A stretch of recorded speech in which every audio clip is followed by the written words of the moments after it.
Bangladesh Zimbabwe series সম্প্রচার করতে কোনো চ্যানেল রাজি নাই। শেষ পর্যন্ত সম্মান বাঁচালো গিয়ে বিটিভি। বিটিভি বাংলাদেশ এবং জিম্বাবুয়ে সিরিজের মান সম্মানটা বাঁচাই দিল। বাইরে এই যে বিটিভি যদি না থাকতো তাহলে কি হতো? বাংলাদেশ ক্রিকেটের এই জিম্বাবুয়ে সিরিজের, বাংলাদেশ জিম্বাবুয়ে সিরিজের মান সম্মানটা আর কোথায় থাকতো দেখেন একবার। তখন আর কোনো টিভিতে দেখাতো না, কোনো সম্প্রচার হতো না। তো সেখানে খেলাটা আর কেউ দেখতে পেতো না।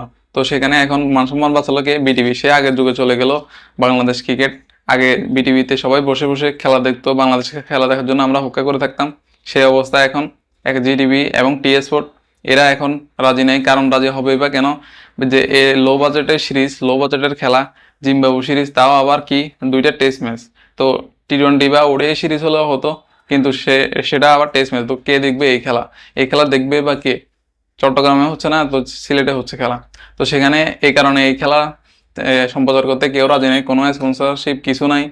পুরো বাজে অবস্থা। বাংলাদেশ ক্রিকেটের কোন পর্যায়ে চলে গেছে এই cricket team, Bangladesh cricket team দেখেন একবার। কোথায় তাদের উপরে যাওয়ার কথা, কোথায় বিসিবি টিভি চ্যানেল খোলার কথা, সেখানে সেখানে এই অবস্থা। বিটিভিতে খেলা দেখাবে এখন। কথা হচ্ছে এখন এটা আসলে লো বাজেটের সিরিজ, এই কারণে এই অবস্থা। কিন্তু লো বাজেটের সিরিজ অতীতেও অনেক হয়েছে, এর আগেও হয়েছে, কিন্তু এরকম হয় না। টি স্পোর্ট এবং জিটিভি এরা সম্প্রচার করতে রাজি ছিল, কোনো সময় এরকম অবস্থা হয় না। কিন্তু এবার কি বাজে অবস্থা দেখেন বাংলাদেশ জিম্বাবুয়ে সিরিজে।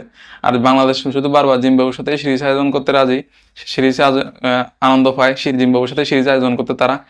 আর কোনো দলের সাথে সিরিজ আয়োজন করে না, কারণ জিম্বাবুকে ফেলে তো তারা ফর্মে আসে, ব্যাটসম্যানরা সব কিছু তাদের ভালো লাগে।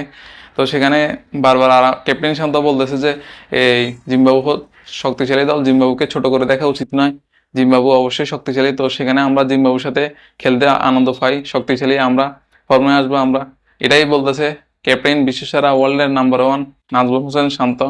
তো যাই হোক, বিটিভিতে খেলা দেখবো আমরা, আগের মতো ফিলিংস আসবে, আগের মতো। এখন যে আগে যে বিটিভিতে দেখার জন্য সবাই অপেক্ষা করতাম, তো সেই টিভি চ্যানেল আগের মতো একটা সেই অতীতের ফিলিংসটা আসবে। সাকিব আল হাসান, তামিম ইকবাল যে খেলতো তখন বিটিভির আমলে, তো তাদের খেলা দেখে দেখে সবাই যে সাকিব তামিমের ফ্যান হয়েছিল আমরা, তো সেদিন আবার আসতেছে। এই কারণে বাইরের দেশের দর্শকরা বাংলাদেশ ক্রিকেট নিয়ে উল্টাপাল্টা কথা বলে, খারাপ কথা বলে। কারণ বাংলাদেশ ক্রিকেটের মানটা আপনার যাচ্ছে কোথায়? কোথায় যাচ্ছে মানটা দেখেন?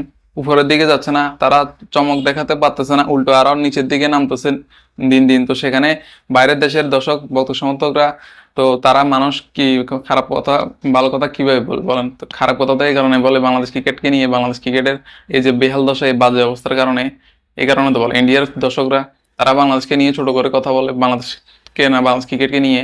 তো সেখানে এই অবস্থার কারণে এখন দেখেন বিটিভিতে দেখাবে, টিএস4 দেখাবে না, জিটিভিতে দেখাবে না, পুরো বাজে অবস্থা। একটা জিনিস ভালো করছে, সেটা হচ্ছে 50 টাকার টিকিট। 50 টাকা, অনেকে বলতেছে যে 20 টাকা হলে আমরা এই খেলা দেখবো না, কিন্তু 50 টাকার টিকিট বিক্রি করতেছে যে কেউ খেলা দেখতে আগ্রহী নয় এই কারণে। কি বাজে অবস্থা বাইরে ভাই দেখেন পুরো বাজে লেভেলের।